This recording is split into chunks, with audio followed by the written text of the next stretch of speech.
Testing.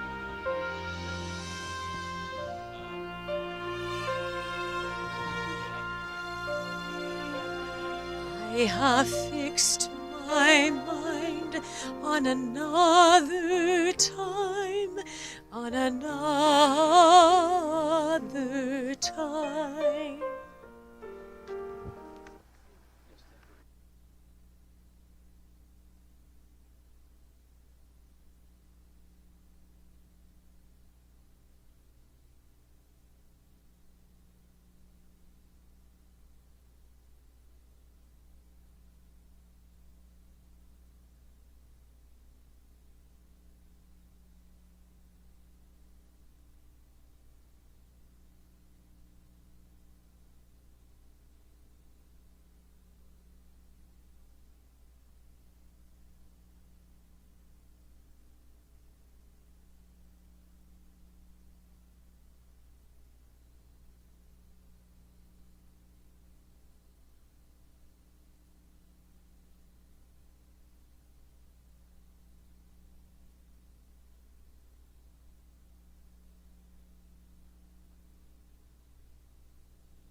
Testing.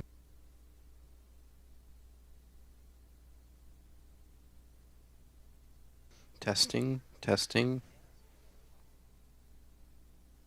testing, testing, testing.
Well, welcome to Maranatha Help Ministries Philippines, and I hope that you learned something about this. I was limited to just 15 minutes, so I'm going to start a little bit early so I can give you a little bit more information. There are there are about 66 countries listed in the SDA 1040 window. The Philippines is the only Christian country in the 1040 window. If you talk about the Far East, it is clear at the other end of the Far East when you look at it on the map. They are 98% supposedly Catholic.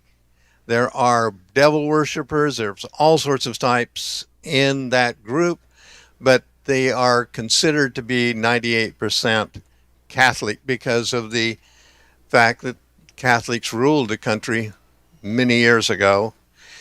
All are supposed to the main language in Luzon area is Tagalog.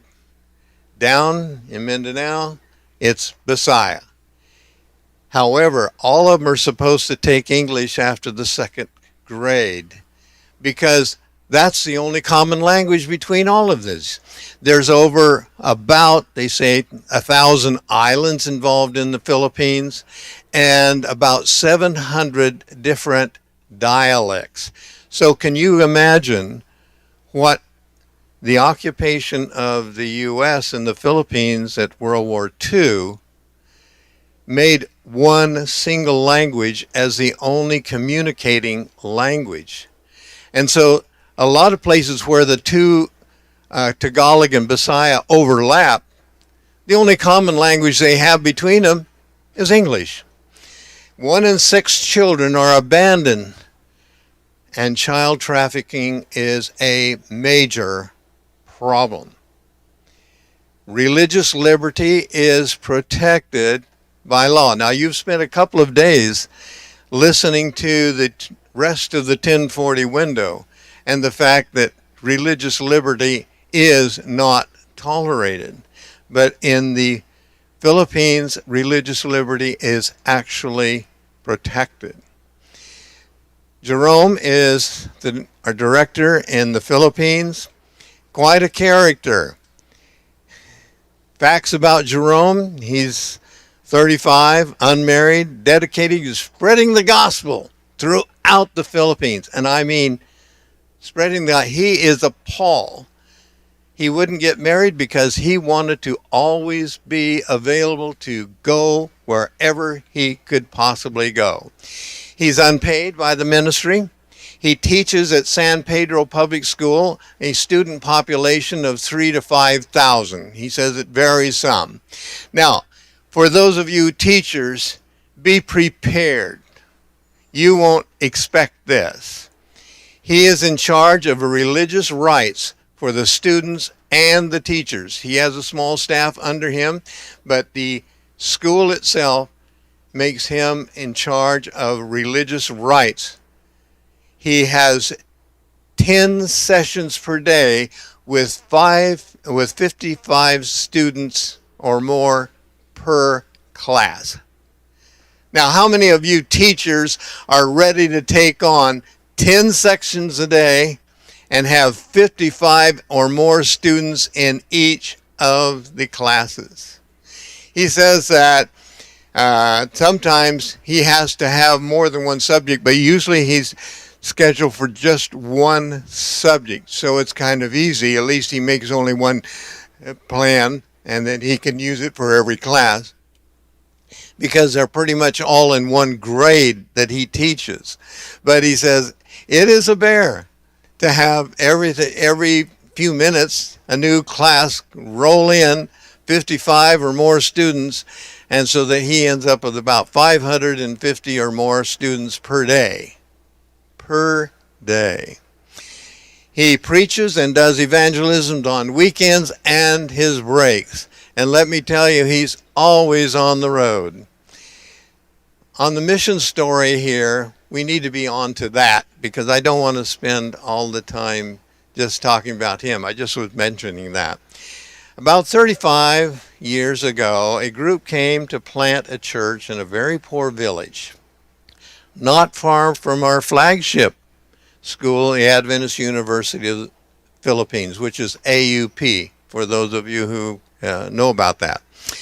They were successful, and what we understood is they had about 30 converts, and then they left.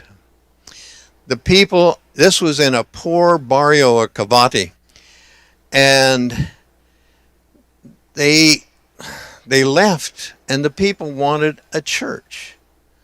They were so poor, they managed to get the local farmer to allow them in the banana orchard to build their church. Now that was fancy building. And not long after that, they discovered three children, I think it was, three children that had been abandoned. And it was so long ago, those three children are already raised. They were raised in this building that they also built with their limited cash. Beautiful structure for raising kids. And these kids have already married. They didn't have children, and they do come back to visit occasionally because they're already in service. About 15 years ago, the orchard, the banana grove guy, he decided that they should not be actually there, so he told them they had to move. Another group came from the U.S., and they said, oh, well, we'll build you a church. And so they built this church, and they left. No support, nothing to follow up, but they built this church. And Jerome discovered this church a while back, and he started at least going to help them and preach to them. And you can see he's in the blue shirt there. He's preaching to them and teaching them, trying to bring them up to church level. That's quite interesting.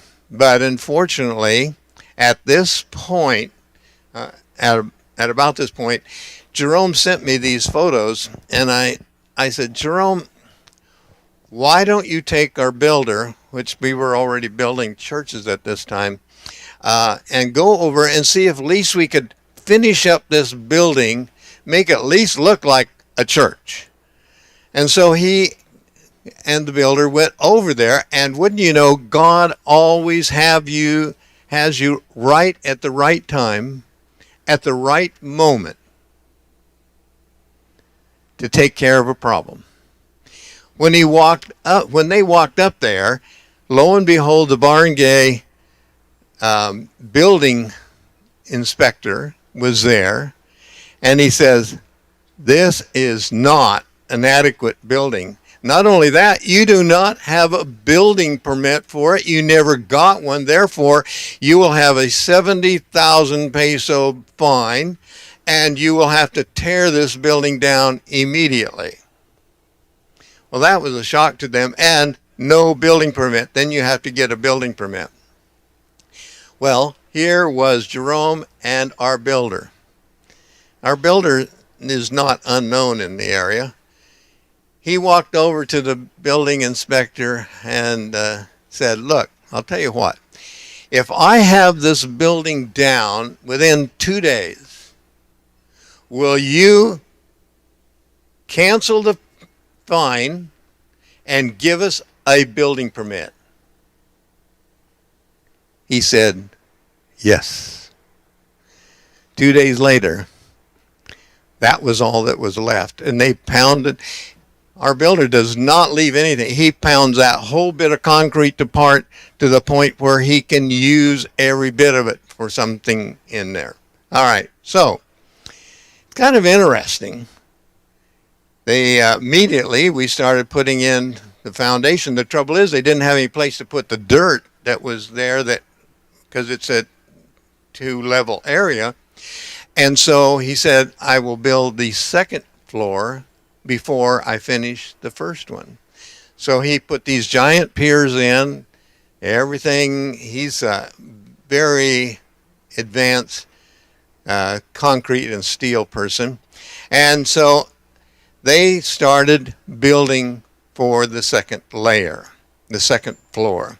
You can see here that he already dug around so that he could have a building started before he had to excavate the other end.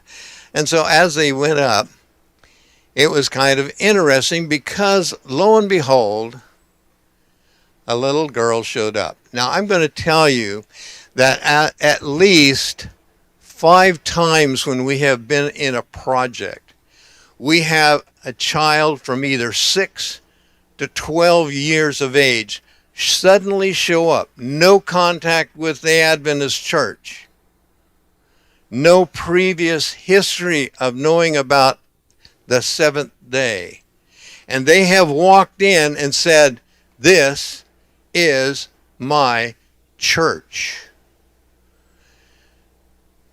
Have you ever had that happen in your church? No. I mean, these people are just independent. These young people. She came from a Catholic home, always had been a Catholic, but she walked in when she saw them building this, and for some reason God said, "That is your church." If she wasn't filling sacks of sand and cement or helping anything around there, she was out doing colporteur work, handing out literature already. I mean, 11 years old. She would cover the entire poor community, and you see they have wide streets. They're really an upgrade thing. And some of the houses were actually canvas only. They had draped over a frame. So, about that time, they were ready to pour the second floor, the main floor of the church that we were building to replace that one. And so we called in the transit mix truck. You can see there it's pretty modern. And they do it all by hand. There's the pumper truck. It's about a 2.5 gallon plastic bucket, and they pour it because this pour has to be done in that second floor, has to be done all in one pour. It can't be separated.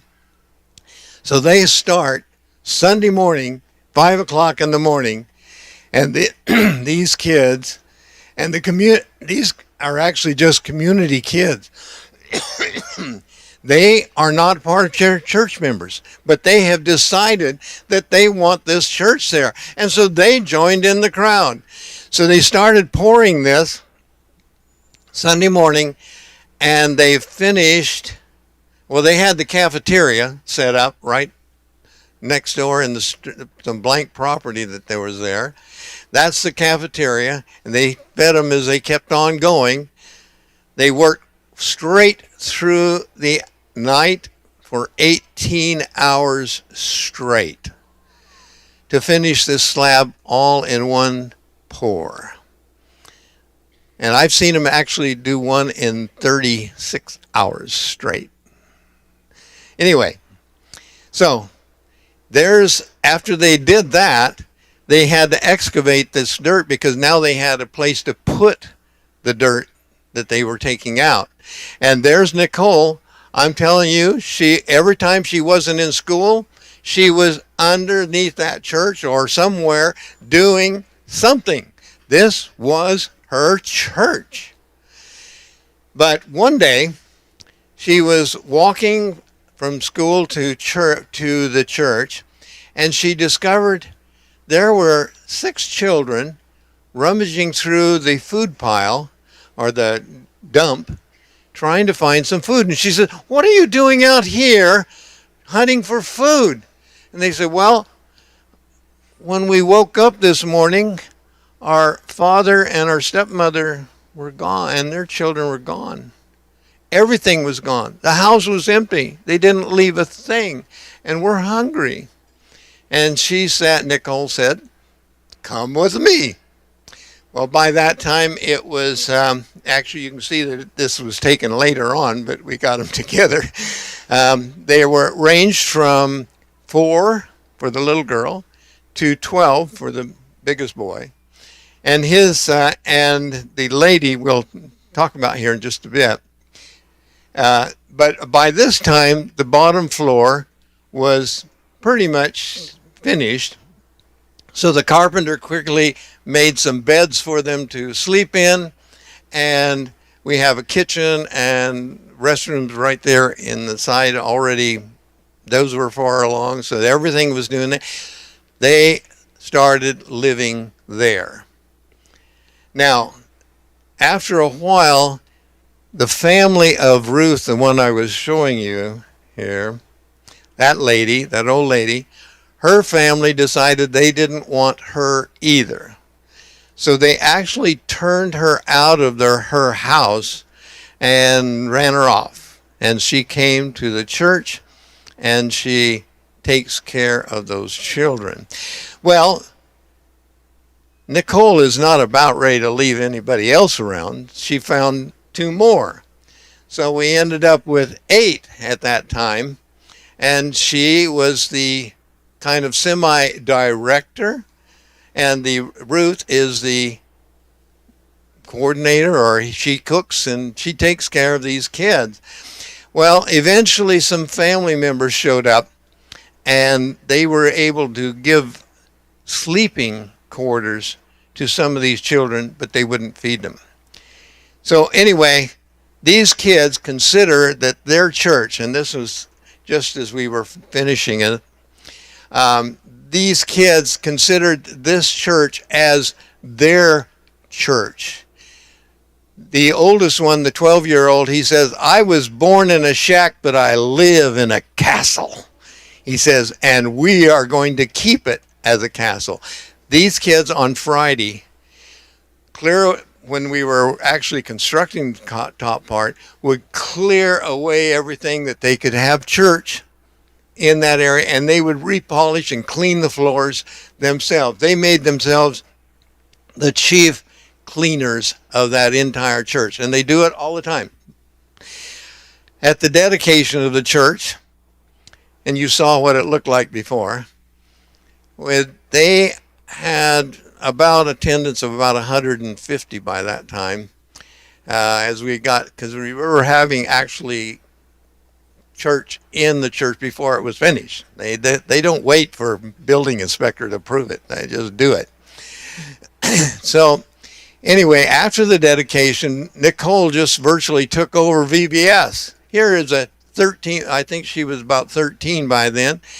She just virtually took over VBS and children, doing various projects she had around there. She's just appalled. I mean, you can't believe that she would just take over everything at that age. Now, this is a picture of Jerome and Nicole. You see by this time, which this one was only taken a couple of months ago. Nicole, you can see how tall she's grown. She's the one next door, the next one down.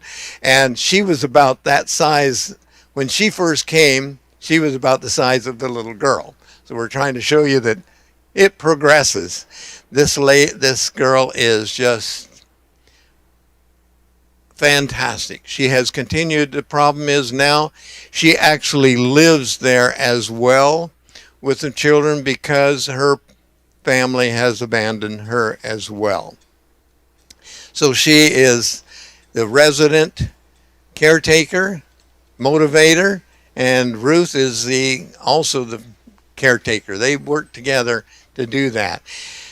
Currently, we have found that there are a lot of students or young people in that area that the step family will allow them to live in the house, but they will not feed them.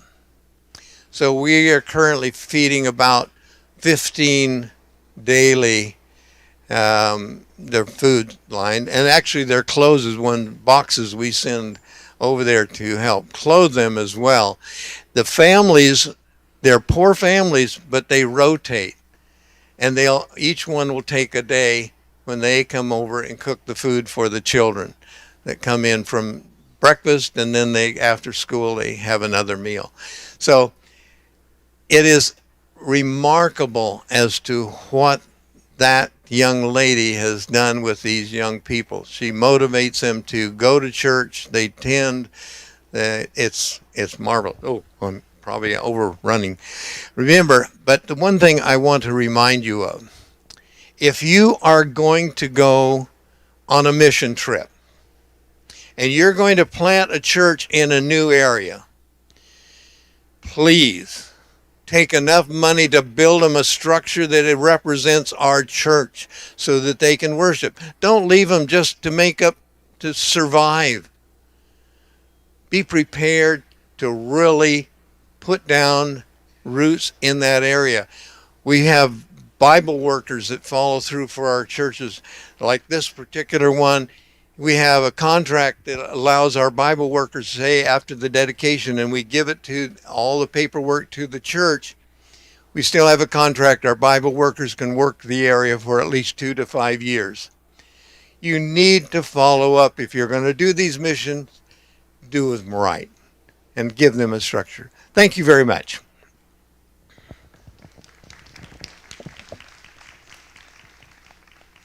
I think he needs to use my machine. So yeah. Okay. Right now, my friend from ADRA, Jim Pedersen. Jim, I'd like to invite you to come up front.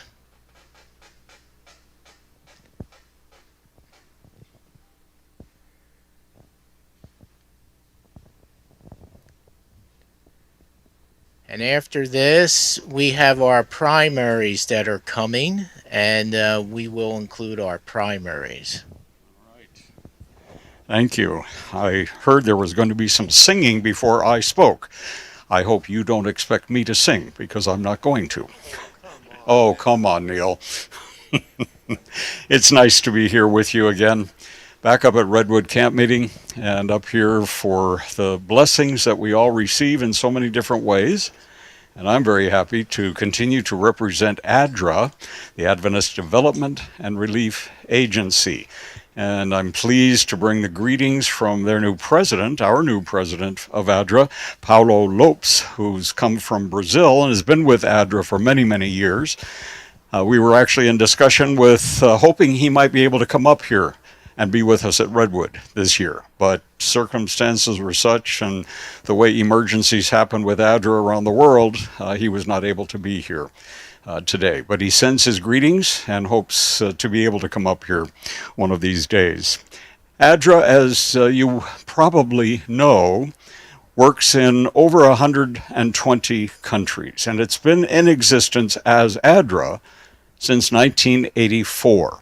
There has always been, at least for many, many years, a humanitarian side to the Seventh-day Adventist Church. And it's gone by different names, but ADRA was formed in 1984 to be the official humanitarian organization of the General Conference of Seventh-day Adventists. So ADRA is our organization at work in over 120 countries, and not just when needs arise, but ADRA is there 24/7. In most all of those countries. So when needs do arise, they are already in place. And with the earthquakes recently in Venezuela, a lot of people were surprised at how quickly ADRA was mobilized. That's because they were already there.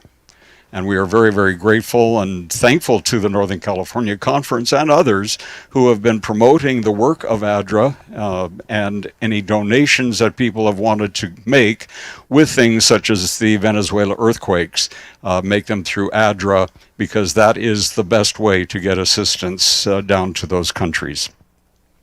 ADRA is the official arm of the Seventh-day Adventist Church, and just recently I was with a group of ADRA leaders, and the new General Conference president was there, and he expressed his full confidence in what ADRA is doing.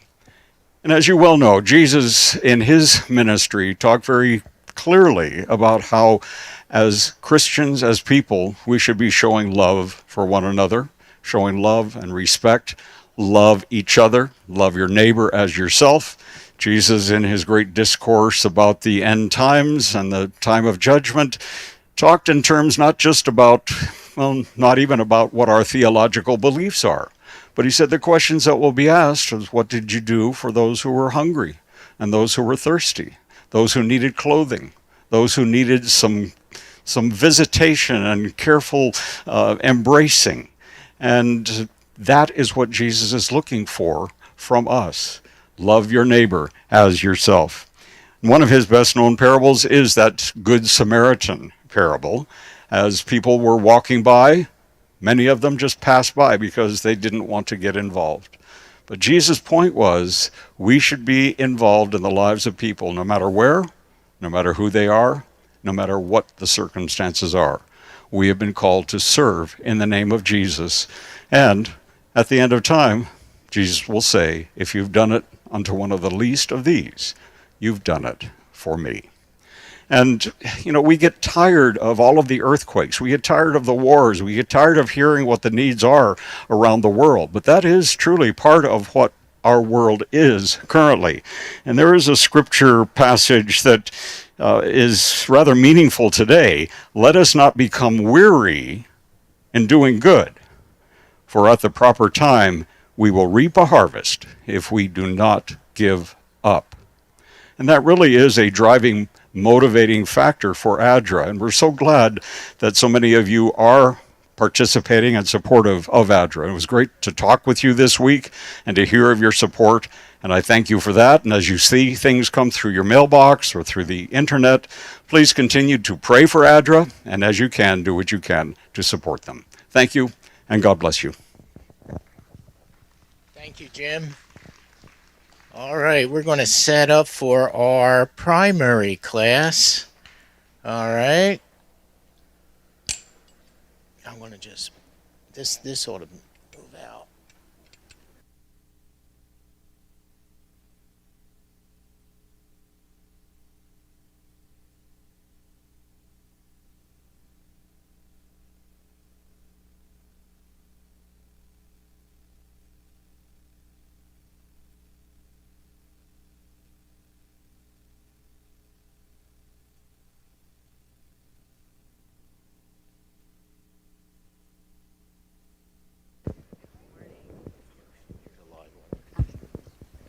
Good morning.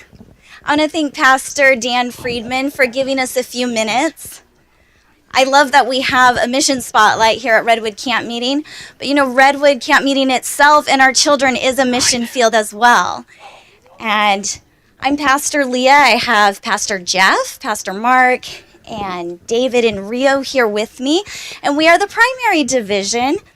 And this week, our theme has been Rooted in Christ. We've been learning about trees for the Tree Pathfinder Honor. And we have also memorized 5 different Bible verses and sang a lot of fun songs. And this morning, we're going to be sharing 2 of the Bible verses that we memorized together this week.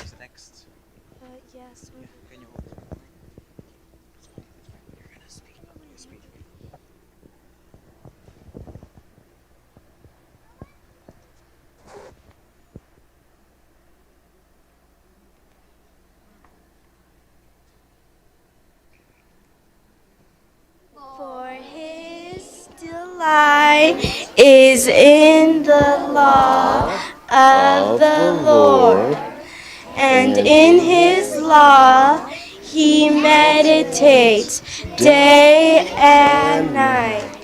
He shall be like a tree.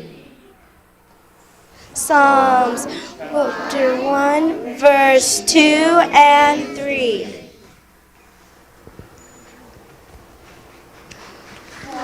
We are God's handiwork, created in Christ Jesus to do good works. Ephesians 2, verse 10.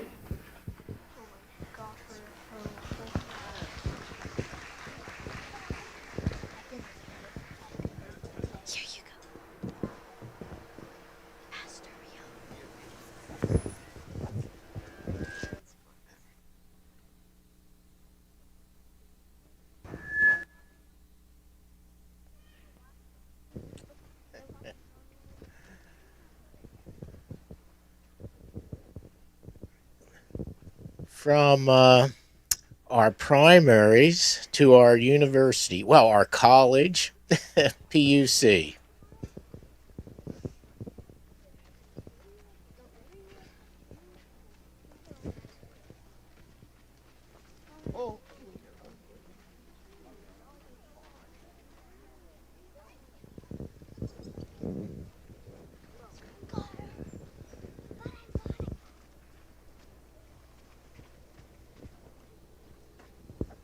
You ready for it? Or do you want to talk first? Yeah, no, this is good. Come on, see if we can start. There we go. So I'll talk for a couple minutes afterwards, but we're going to go with a video.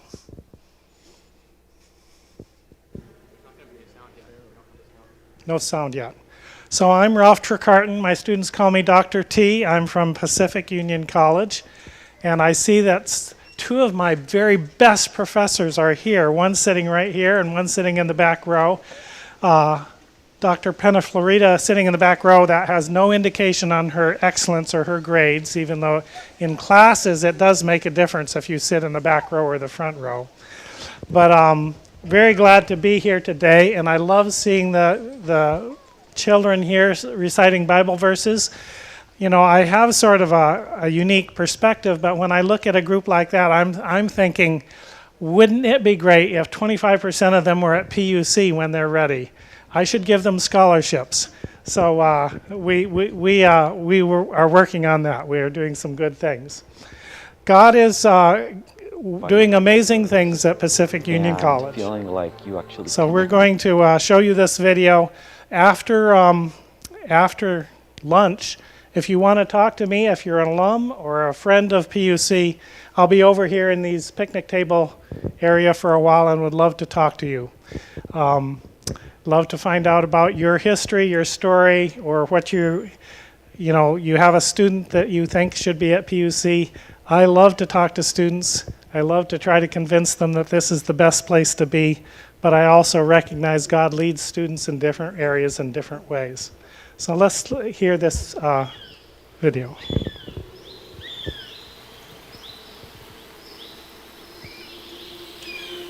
I love the student life here at PUC. I feel like it is vibrant and dynamic. I think that there is such a good energy on this campus. The students here I have found are so welcoming and open and inclusive. It's a place where you can bring all of yourself, like your authentic self, and connect, whether it's a church service, in ministry, in your academics, in your social circles. But it's also a place where you can explore and feel safe to explore. There's a constant growing energy that I feel a lot of times on this campus. More students showing up, more staff and faculty showing up who want to be involved.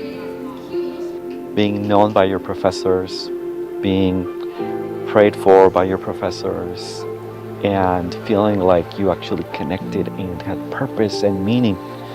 It's life-changing. And I think our students get to experience that still. That has not changed at all. At a small school, you get the privilege, if you can call it that, if you like it that way, but you get the privilege of wearing many hats. I get to be a student pursuing 2 bachelors at the same time, holding a mildly challenging and daunting role on campus. And these are things that you don't necessarily get to see or have on larger campuses. There's a lot of camaraderie in a lot of these departments and just kind of community. And being able to tap into those and be identified in one of those and accepted in one of those is amazing and really helps me feel comfortable and allows me to grow a lot too as a young adult discovering who I am. Students can definitely expect to come to a place where they can find community. I mean, there's so many opportunities throughout the week, so many programming, Bible studies, church. There's no way that a student that comes into this place, there's no way that they cannot find a community. So I feel that this campus has been getting ready to make sure that once a student leaves home, that they can come in and they can find some good friends, meet some nice people, some people that could become their mentors through faculty and staff. This year we had a student who was not even here on campus yet, And as a freshman, they got to lead as director for Vespers. So it doesn't matter if you're a freshman or you're a transfer student, you're always given an opportunity to serve here on this campus. Students that you would think are very much on the introvert side, and you see them just flourish with the right mentorship and the right encouragement. And other students that maybe have a proven track of leadership in their academies or high school experience get to taste something a little bit different, because PUC exposes people to different cultural backgrounds, different settings, often even different age groups, right? One of the things we love about ministry here at the church is intergenerational ministry, because a lot of the things we do it together. One of the things that impresses me about student life and here on campus is the level of involvement and engagement. There are just so many opportunities, and I feel students have really leaned into taking ownership and wanting to contribute to student life on campus. I just love the people that flock to this place, and I'd love to see them to continue flock to this place. I love to see all of the freshmen come in and be like, wow, this place is so cool. For me, PUC is a place to belong, to believe, and to become.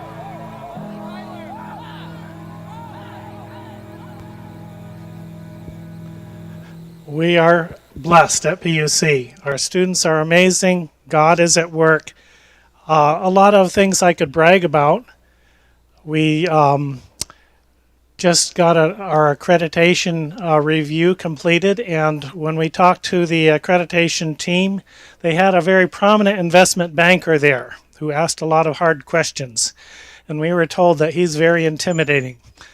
And so we had great discussions, and at the end, we heard afterwards that they said PUC is doing the things that a school needs to do, that their team is the real deal. And they were very proud of us, and they actually were holding us up compared to other universities, saying this is how you should do what you need to do. And so we are very grateful that we are back. We have a nice 6-year accreditation term, and God is good on that front. A lot of improvements on campus, physical improvements. We have Maranatha coming in here for a couple weeks, still here in August. And we are seeing great progress in the academic area. Our nursing program is, by one organization, is ranked number 2 in the country. Our nursing salaries, I think, are 7th in the country. Just amazing, but we're seeing growth in aviation and business and visual arts, and just all over campus we're finding progress and new energy among our students and faculty. But most important to me is to see God at work and to see our student leaders. We have students that are involved at every step of the way. I know half of these students by name at least, maybe more. We have students that are getting involved as freshmen, as sophomores, and they are encouraging and building an atmosphere of spiritual vitality on campus that I am just excited about. I remember one student who, sort of a very outgoing young man, we had a talent show, faculty and staff talent show, and so I had to grudgingly get up and do my talent, and I asked for an audience participation, and he came running up to participate in my talent. And then later in the year, it was so exciting, I saw him get into the baptismal tank. I love to see that. But he didn't just get baptized, he insisted on giving a little testimony in the baptismal tank, and that just touched my heart. I always get touched by baptisms. I love to see what God is doing at PUC. And we appreciate your support and your prayers. And if you have us, we're always praying for God to send us students that will benefit spiritually by coming to PUC. And so if you have a student that you think might benefit, we'd love to talk to them. Thank you.